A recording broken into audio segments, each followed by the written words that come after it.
Halo anak-anak semua, bertemu lagi dengan Pak Hasim. Kali ini kita akan belajar IPA. Sudah lama ya tidak ketemu dengan Pak Hasim. Sebelum kita pelajaran dimulai, anak-anakku semuanya, kali ini Pak Hasim mau memberikan selamat seperti sebelumnya, mengapresiasi tugas-tugas yang telah dilakukan oleh anak-anakku semuanya. Kemarin kita sudah lama tidak pelajaran online. Anak-anakku sedang mengerjakan ulangan bab 2 secara daring. Pak Asim sudah menerima hasil rekap dari kerjaan anak semua dan alhamdulillah nilainya bagus-bagus, tinggi-tinggi.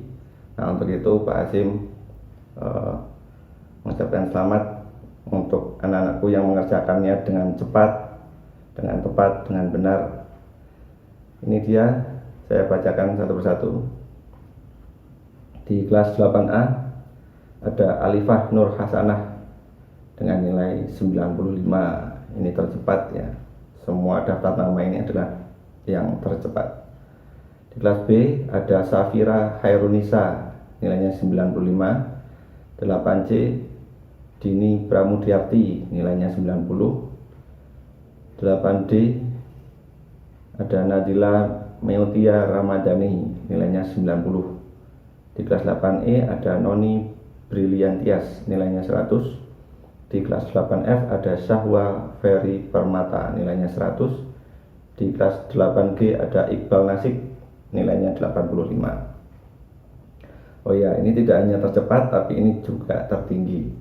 Jadi Pak Asim urutkan dulu nilai tertinggi, baru Pak Asim cari yang nilai tercepat, mengerjakannya tercepat, gitu maksud Pak Asim.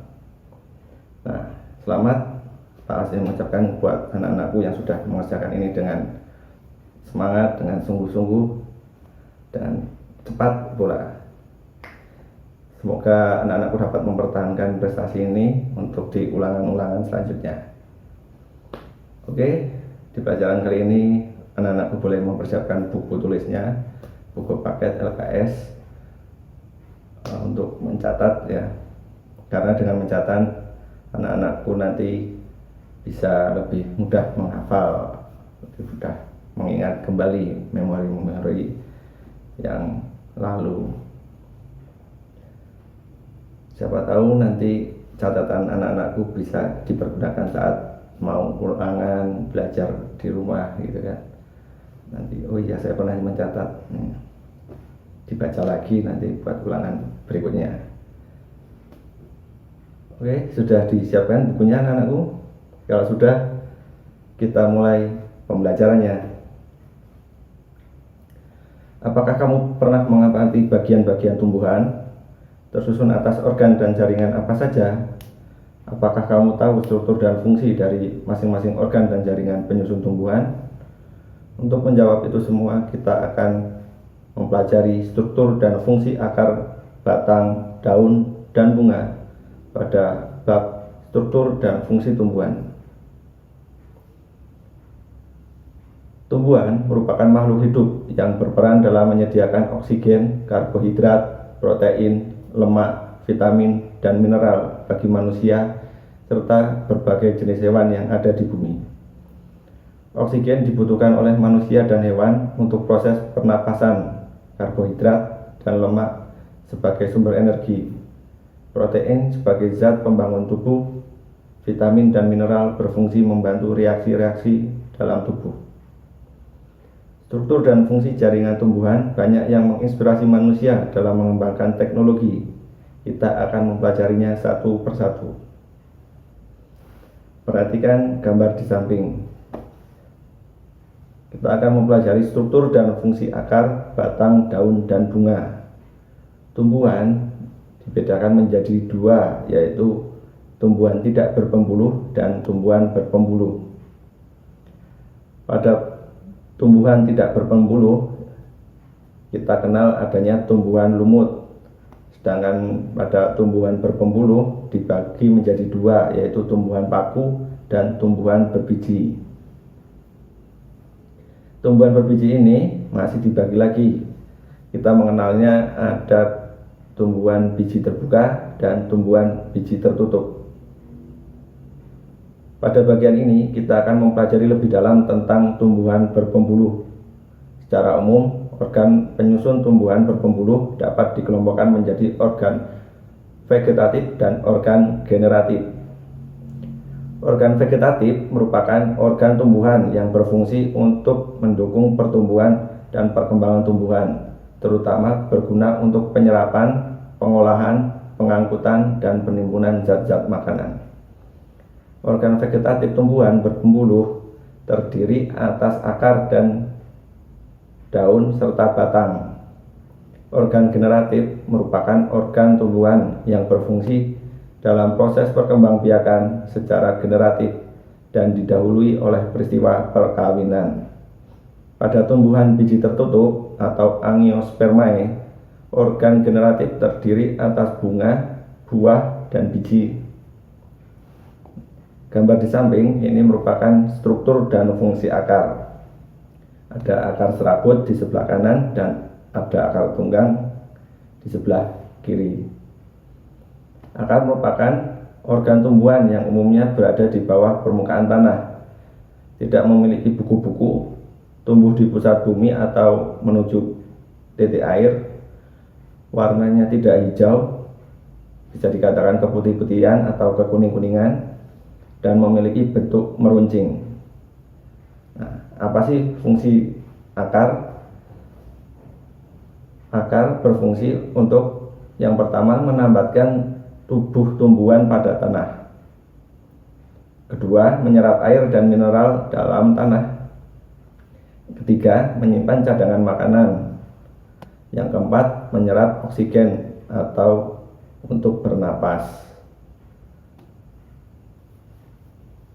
Fungsi yang tadi Bapak sebutkan menyimpan cadangan makanan, ini contohnya terdapat pada singkong. Tumbuhan singkong ini merupakan cadangan makanan dari pohon singkong itu sendiri. Dan contoh dari yang nomor 4, menyerap oksigen atau untuk bernapas, ini contohnya adalah pohon bakau. Pohon bakau dapat menyerap oksigen untuk bernapas. Nah, selanjutnya perhatikan gambar di samping. Kita akan membahas struktur dan fungsi batang. Ini ada gambar pohon berpembuluh dan pohon yang berbatang keras.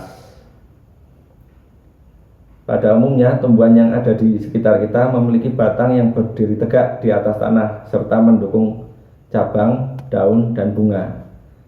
Batang umumnya berbentuk panjang, bulat, seperti silinder, memiliki ruas-ruas yang masing-masing dibatasi oleh buku-buku atau yang sering kita sebut dengan nodus, nama lain dari buku-buku. Pada nodus inilah terdapat melekatnya daun-daun dan tunas. Fungsi dari batang adalah 1. Menyokong bagian-bagian tumbuhan yang berada di atas tanah. 2. Jalan pengangkut air dan mineral dari akar menuju daun. 3. Jalan pengangkutan makanan dari daun ke seluruh tubuh tumbuhan. Yang keempat, tempat menyimpan cadangan makanan. Contohnya penyimpan makanan ini adalah pohon tebu. Dia menyimpan cadangan makanannya pada batang. Selanjutnya ini ada gambar struktur dan fungsi batang. Itu ada gambar yang paling kanan, ada gambar buku-bukunya, lalu jarak antara buku-buku itu disebut dengan ruas, lalu bentuk batangnya itu berbentuk silinder atau tabung gitu ya. Dan di gambar tengah ini gambar kentang. Kalau yang kanan ini gambar pohon tebu ya, bukan pohon bambu, bukan.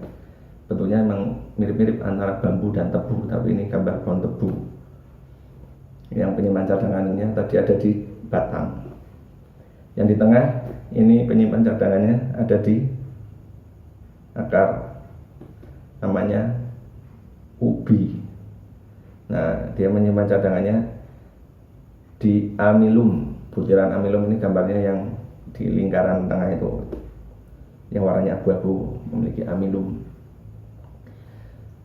Dan di sampingnya lagi yang C, ini gambar buku-buku dan tunas. Ini adalah gambar kunyit, ya, kunyit adanya di dalam tanah. Selanjutnya, perhatikan gambar ini, kita akan membahas struktur dan fungsi daun. Ini ada daun yang menjari, yang A ini bentuknya menjari, daun apa ini ya, daun pepaya. Dan yang sebelahnya B ini daun yang meruas.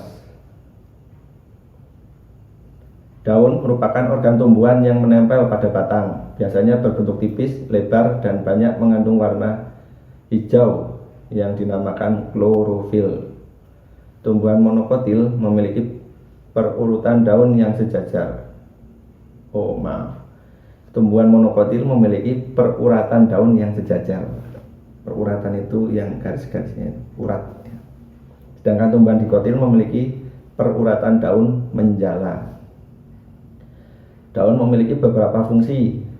Yang pertama, sebagai alat untuk mengambil gas karbon dioksida yang digunakan sebagai bahan baku fotosintesis. Yang kedua, mengatur penguapan air. Yang ketiga, tempat terjadinya pernapasan tumbuhan atau respirasi. Apa itu respirasi? Pernapasan tumbuhan. Betul. Nah, ini adalah gambar proses terjadinya fotosintesis. Mulai dari karbon dioksida ditambah dengan air, mendapatkan cahaya yang cukup, nanti akan diubah menjadi glukosa dan oksigen. Selanjutnya, yang keempat, struktur dan fungsi bunga. Ini ada gambar bunga, mulai dari bawah ada tangkai, lalu atasnya kelopak bunga, atasnya lagi ada mahkota bunga. Di dalam mahkota bunga ada namanya benang sari dan putik. Putik ini dia memiliki tangkai putik dan bakal buah. Di dalam bakal buah ada namanya bakal biji atau kandung lembaga. Bunga merupakan alat reproduksi generatif pada tumbuhan. Bunga memiliki warna yang menarik untuk menarik serangga atau hewan lain yang dapat membantu proses penyerbukan. Secara umum, bunga memiliki dua bagian utama, yaitu perhiasan bunga dan alat reproduksi. Perhiasan bunga meliputi tangkai bunga, kelopak bunga, dan mahkota bunga. Sedangkan alat reproduksinya berupa benang sari dan putik. Tumbuhan monokotil mempunyai bagian-bagian bunga seperti daun kelopak, daun mahkota, dan benang sari yang kelipatan 3. Bapak ulangi, untuk yang tumbuhan monokotil, dia ciri-cirinya memiliki kelipatan 3. Yang kelipatan 3 apa saja? Daun kelopak, daun mahkota, dan benang sari. Sedangkan tumbuhan dikotil memiliki bagian-bagian bunga berkelipatan 4 atau kelipatan 5. Dan terakhir, ini gambar struktur dan fungsi buah dan biji. Struktur dan fungsi dari buah dan biji, gitu maksudnya. Ini seperti itu. Yang gambar sebelah kanan ini ada gambar pohon, gambar buah ya, gambar buah mangga. Dia ada bijinya di tengah itu. Lalu ada kulit buah dan daging buah. Sedangkan di sebelahnya ada gambar putik. Nah, ini dia. Kalau tadi gambarnya kurang jelas, ini diperbesar putik seperti ini gambarnya. Di ujung atas ada namanya kepala putik atau stigma. Lalu ada tangkai putik atau stilus. Di paling bawah ada namanya bakal buah atau ovarium. Di dalam bakal buah ada bakal biji atau ovul. Salah satu bagian dari bunga yaitu putik atau pistilum. Putik terdiri atas 3 bagian, yaitu bagian besar yang menggelembung disebut bakal buah, bagian yang memanjang disebut tangkai putik, dan kepala putik atau stigma. Di dalam bakal buah terdapat 1 atau lebih bakal biji. Pada perkembangan selanjutnya, bakal buah akan berkembang menjadi buah, sedangkan bakal biji akan berkembang menjadi biji. Demikian pelajaran kita kali ini. Sampai jumpa di pembelajaran selanjutnya. Dan sebelum Bapak akhiri video ini, jangan lupa terus belajar dengan rajin, terus berlatih soal-soal. Dan yang ketiga adalah sering belajar dengan teman-teman ya. Karena anak-anakku belajarnya secara mandiri di rumah, secara online, kita merdeka belajar. Dan kalau ada anak-anakku yang sudah bisa bertemu dengan Pak Asim, konsultasi terprogram, nanti kita akan berdiskusi bersama-sama. Tapi jangan rame-rame ya, jangan berkerumun. Itu saja. Semoga video pembelajaran ini bermanfaat. Sampai jumpa di pembelajaran selanjutnya. Dah.